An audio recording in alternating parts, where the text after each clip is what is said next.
안녕하세요. 영양스 박박사입니다. 오늘은 뇌졸중으로부터 우리를 지키는 그러한 방법에 대해서 알아보겠는데요.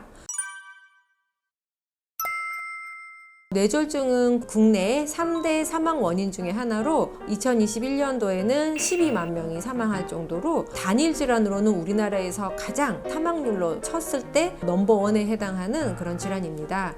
또한 요양급여 지출도 전체 질환 중에 1위에 해당하는 게 바로 뇌졸중입니다. 그래서 뇌졸중을 또 예방하는 게 매우 중요한데요. 뇌졸중은 어떤 게 뇌졸중이냐면 뇌혈관이 막히거나 또는 터져서 뇌조직의 손상이 초래가 되고 이에 따라서 언어장애, 의식장애, 반신마비 또는 전신마비 이런 신체장애가 나타나는 그러한 질환이 뇌졸중이고요. 흔히들 우리가 중풍이라고 얘기하는 게 뇌졸중입니다.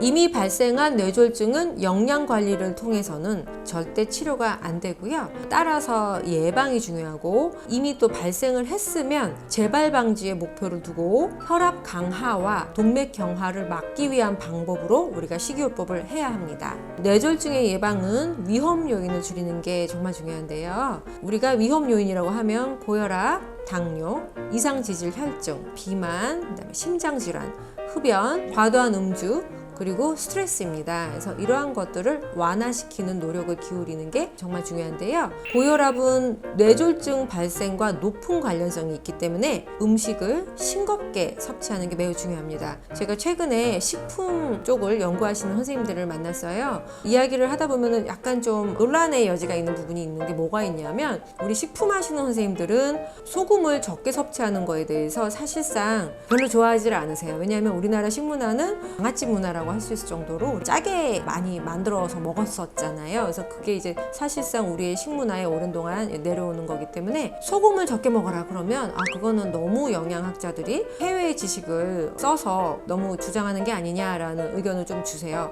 그런데 우리는 거짓말을 할 수는 없잖아요. 그래서 영양학자로서는 이야기할 수 있는 건 분명히 혈압 수준하고 그 다음에 짜게 먹는 거하고는 관련성이 있고요. 그래서 짜게 먹지 않도록 정말 애쓰시는 게 매우 중요합니다. 그리고 칼륨은 체내에 있는 나트륨의 배출을 칼륨은 도와주기 때문에 우리가 충분히 섭취하는 게 굉장히 중요합니다. 그래서 혈압 상승을 억제하는 역할을 하는 칼륨을 충분히 섭취하도록 합니다. 칼륨이 그러면 풍부한 식품은 뭐가 있을까요? 전곡류, 과일 및 채소, 그리고 견과류 이러한 것들이 칼륨이 풍부한 식품입니다. 그런데 신장질환이 있으신 경우에는 칼륨 섭취 주의하셔야 합니다. 그리고 과일하고 채소에는 비타민, 미네랄, 그리고 식이섬유가 풍부해요. 그래서 하루 섭취량이 1회 분량만큼 증가할 때마다 뇌졸중 위험이 6% 정도 감소한다라는 연구 결과가 있어요. 그만큼 이게 입증된 거기 때문에 우리가 채소, 과일은 충분히 드셔서 그렇게 하시면 정말 좋습니다. 뇌혈관 내에 콜레스테롤이 축적이 되면은 동맥경화증이 생기잖아요. 그렇게 되면 뇌혈관도 마찬가지예요. 뇌혈관도 혈관이니까 좁아져서 뇌경색이 생길 수가 있죠. 그래서 콜레스테롤이 축적되지 않게끔, 즉 동맥경화증이 생기지 않게끔 총지방의 섭취를 줄이고요. 특히나 포화지방산의 섭취를 줄여야 돼요. 그래서 이제 육류는 가급적 기름이 없는 부위를 드시는 게 좋고요. 그 다음에 유제품도 저지방 우유를 선택을 하시면 좋습니다. 계속해서 이야기를 드릴게요. 뇌졸중과 관련돼서 과체중하고 비만이 정말 큰 리스크 팩터예요. 그래서 만약에 체중이 좀 많이 나간다. 근데 이제 그게 근육이 아니고 지방이에요. 그러면 반드시 체중을 줄이셔야 합니다.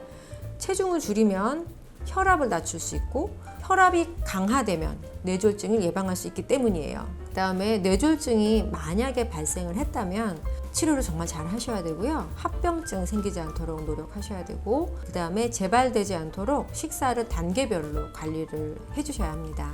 그래서 연하곤란이 일어나는 경우에는 유동식, 그 다음에 연화보조식, 치아보조식 이런 걸 이용을 해가지고 환자가 씹거나 삼키는 연습을 좀 잘 할 수 있도록 도와주셔야 되고요. 그래서 항상 음식의 농도나 질감을 일정한 수준의 점도로 꼭 갖도록 도움을 주시는 게 매우 필요합니다. 그러면 뇌졸중일 때 섭취하면 좋은 특정 식품이 있거나 또는 건강기능식품이 있는지 알아보도록 하겠습니다. 일상의 식사 섭취가 절대로 부족한 경우에는 환자용 특수용도 식품을 섭취하시거나 판되고 있는 환자용 식단이 있어요. 요즘하게 그러한 걸 이용하시는 것도 나쁘지 않아요. 그리고 식품 섭취가 부족하다고 생각되면은 뿌려 먹는 비타민 미네랄이라든지 프로바이오틱스도 이제 뿌릴 수 있게끔 되어 있는 거, 이러한 것들을 보충하는 게 좋고요. 그 다음에 사실상 이게 배변 활동도 중요하기 때문에 섬유소도 충분하게 섭취하는 게 좋고, 그런데 건강기능식품 다 좋은데 정제랑 캅셀은 연화곤란이 있으신 분들은 못 삼키잖아요. 그래서 지양 안 드셔야 되겠고요. 하나 주의할 건 혈액응고랑 관련돼서 약물로 드시는 경우에는 비타민 K가 들어있지 않은 제품을 선택을 하도록 하고요. 오메가3 지방산의 섭취도 유의하도록 합니다. 왜냐하면 혈액응고가 잘 안 되거나 예기치 않게 더 많이 되거나 하실 수 있기 때문에 이제 그러한 이야기를 드려요. 그런데 어떤 걸 선택하든지 간에 우리가 주치의랑 상담 후에, 그리고 전문 영양사와 상담 후에 섭취하는 게 매우 필요합니다. 그래서 우리가 오늘은 쭉 뇌졸중에 대해서 알아봤는데요. 다음 시간에는 더 영해지는 영양 스토리로 찾아뵙도록 하겠습니다. 감사합니다.